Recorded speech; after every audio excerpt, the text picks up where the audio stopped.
while we all love to sew and don't begrudge a minute of it, not all quilts have to take a lifetime to make.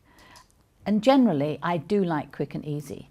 The quilt in front of me was made with 5 fat quarters, so 4 fat quarters for the front, and then we used the 5th one for the binding.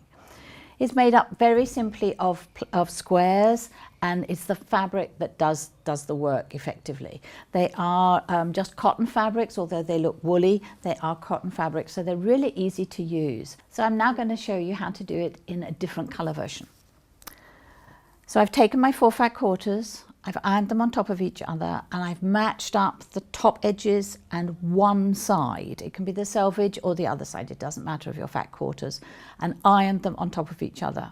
The reason I've ironed them is that will give them a bit of adhesion and allow me to cut through all 4 layers. There's only 4 layers, so that's really easy to do.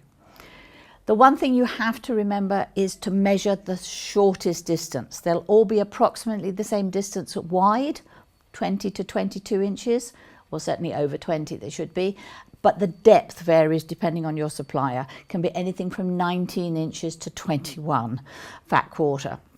Anyway, measure the smallest, and we need to divide it into 4. I have managed to do mine into 10-inch squares, so I had a good 20 inches. And so what I've got now are 4 piles of 4. They're in exactly the same order as each other, so that makes it really easy to make my design. I'm not going to overthink this. I'm going to just put 1, 2, 3, 4. And then I'm going to put this one under here.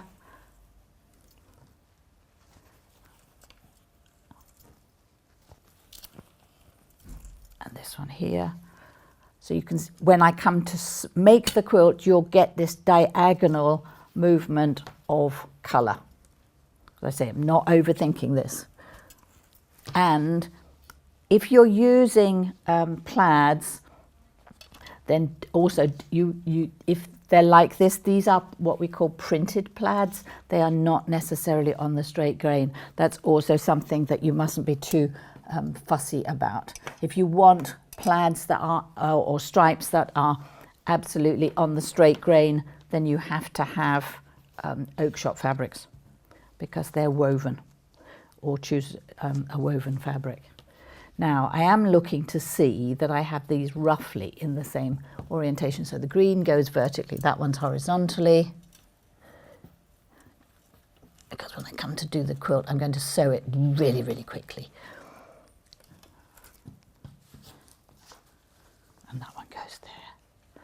So I've got 1, 2, 3 here. These ones are here. These ones are here. And this one, I think this one wants to get turned. The darker one is up here, and the darker one is here, and this one is here. So, there we are. So now what I'm going to do is sew this row onto here, this row onto here, and this row onto here. This I call row 2. It always flips onto row 1 so that I can then take it to my sewing machine. Row 3 then gets flipped onto here, and row 4. So this was my design order. What I'm going to do now is to put them into a pile ready for sewing. So I'm just going to pull these 2 down here. I would normally have a little bit more space at home, but not a lot. I tend to do this in rather cramped sewing conditions. So you could easily do this on a kitchen table or something. This method is also a great method if you are using the dining room table and suddenly the family come back and they reclaim it for food. You can store these in this order, which is ready for sewing, and then this one is my last one. So what I've done is I've put the bottom, or the piece of square quilt that's nearest me is on the bottom of the pile. So I'm just going to put a pin in the top left. That's all in the same order. This is a pin in the top left here. That goes on here. And a pin in top left here.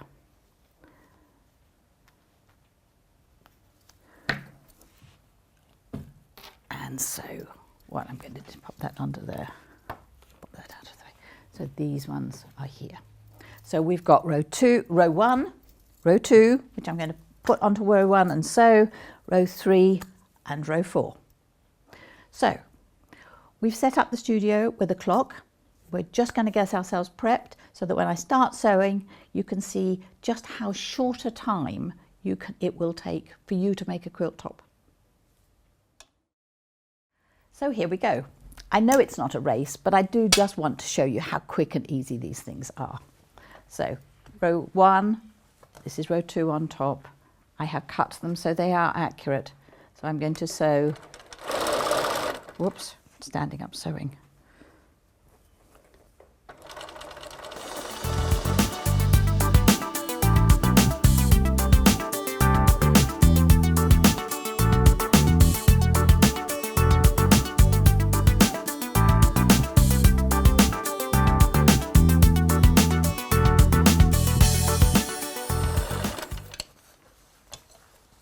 So we're going to go back to the beginning. I've got a pin in the top left just to remind me.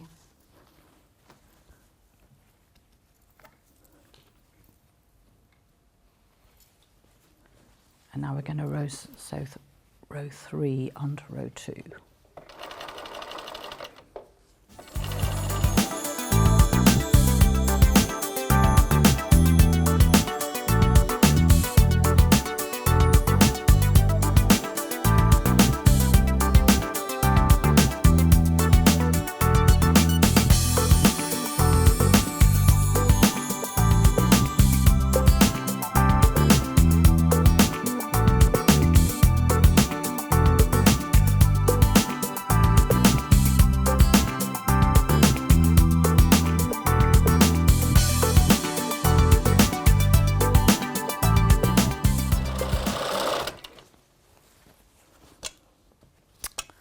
So this is my last piece, and you will notice that I picked up the fabrics and put them right sides together. So if they were printed fabrics, that would be very obvious. It's not so obvious with these dyed fabrics.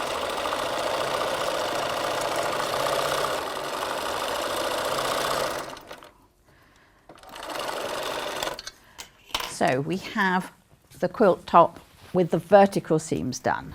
And what I wanted to show you is that I have kept all those bits of thread holding them together so that I don't have to do any more designing. The design is done, and you can just double check that you've got it right. But now we can do the cross seams. What I did also save time on the vertical seams is there are no pins. If you've cut them accurately, you don't need pins. You just hold them together. So now I'm just going to have pins to do the horizontal seams. So pin the seams in opposite directions.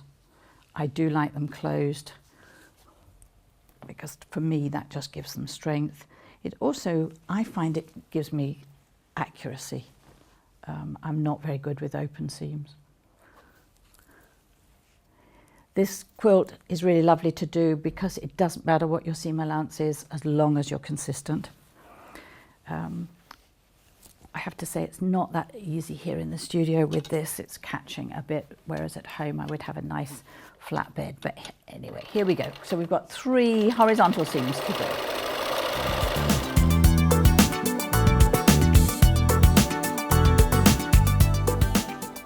So just sew up to your pins.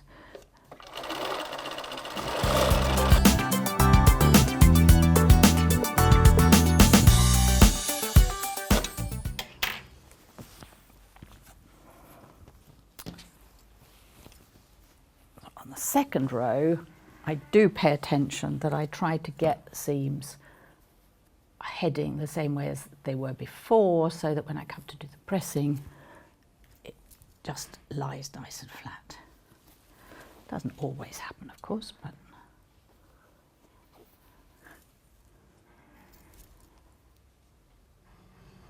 so just 3 pins. You don't need to pin this to death.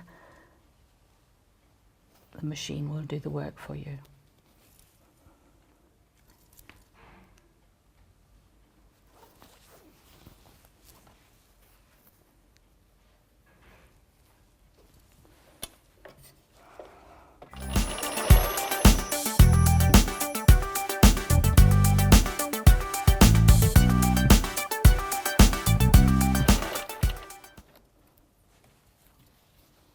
There is always a little bit of give on fabric, and you can use that to your advantage.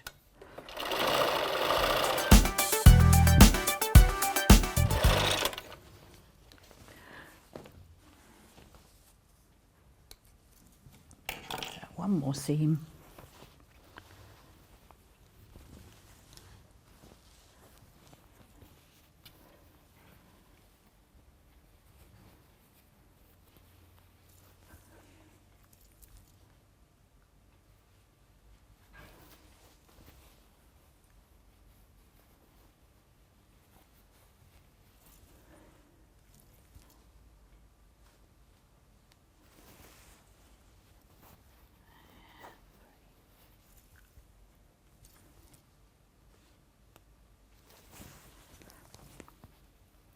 So this is my last seam.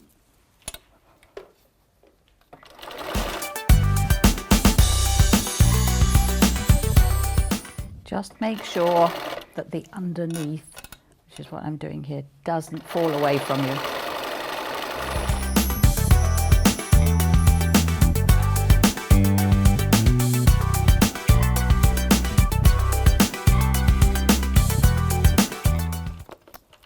So that's it. What's my thread snip? So there we are.